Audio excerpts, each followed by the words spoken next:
जब भारत आज़ाद हुआ तब ब्रिटेन के प्राइम मिनिस्टर क्लीमेंट एटली थे। सन 1956 में जब एटली कोलकाता आए थे तो उन्होंने west Bengal governor justice PB Chakravarti से बातचीत की थी। जस्टिस चक्रवर्ती ने उनसे पूछा कि आपने भारत को छोड़ने का फैसला 1947 में अचानक क्यों लिया। एटली ने एक्सेप्ट किया कि सुभाष चंद्र बोस की आईएनए और सेना में फैले विद्रोह जिसका कारण रेड फोर्ट ट्रायल था, जिसके बाद भारत पे रूल करना असंभव हो गया था।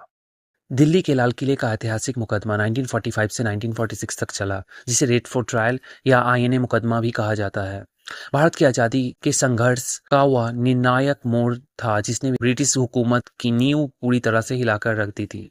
अंग्रेज सरकार ने आज़ाद हिंद फौज के सैनिकों को गद्दार साबित करने के लिए यह मुकदमा चलाया था, लेकिन इसका उल्टा हुआ। पूरा देश अंग्रेजों के खिलाफ एक साथ खड़ा हो गया। वर्ल्ड वार II के बाद ब्रिटिश गवर्नमेंट ने आज़ाद हिंद फौज के हजारों सैनिकों को बंदी बना लिया। नवंबर 1945 में दिल्ली के लाल किले में 3 बड़े सैन्य अधिकारियों पर ब्रिटिश गवर्नमेंट के खिलाफ युद्ध छेड़ना देशद्रोह का मुकदमा चला था। उनमें नाम था colonel Prem Kumar Sehgal, major Shahnawaz Khan, colonel Gurbaksh Singh. इन तीनों ऑफिसरों का नाम था। इस मुकदमा की खबर फैलते ही पूरे देश में देशभक्ति की लहर दौड़ पड़ी।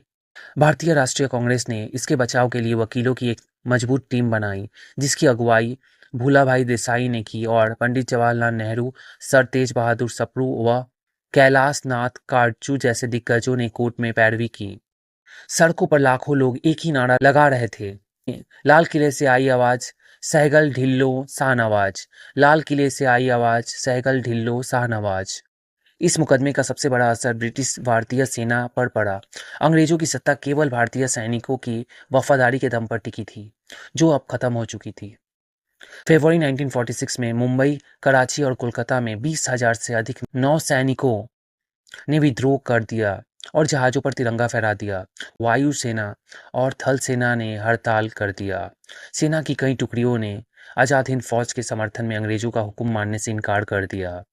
ब्रिटिश सैन्य अदालत ने तीनों अधिकारियों को दोषी ठहराते हुए उम्र कैद की सजा सुनाई, लेकिन देश के गृह युद्ध और सेना के विद्रोह के हालात देखकर कमांडर इन चीफ अपनी शक्ति का प्रयोग करते हुए 3 जनवरी 1946 को उनकी सजा माफ करनी पड़ी और उन्हें रिहा करना पड़ा।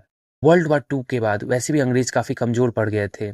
उसके बाद यहाँ सैन्य विरोध उनको सामना करना पड़ा और पूरे देश में उनका विरोध होने लगा।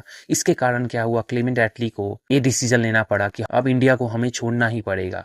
यही कारण है कि अचानक ब्रिटिश गवर्नमेंट ने 1947 में इंडिया को आज़ादी देनी पड़ी।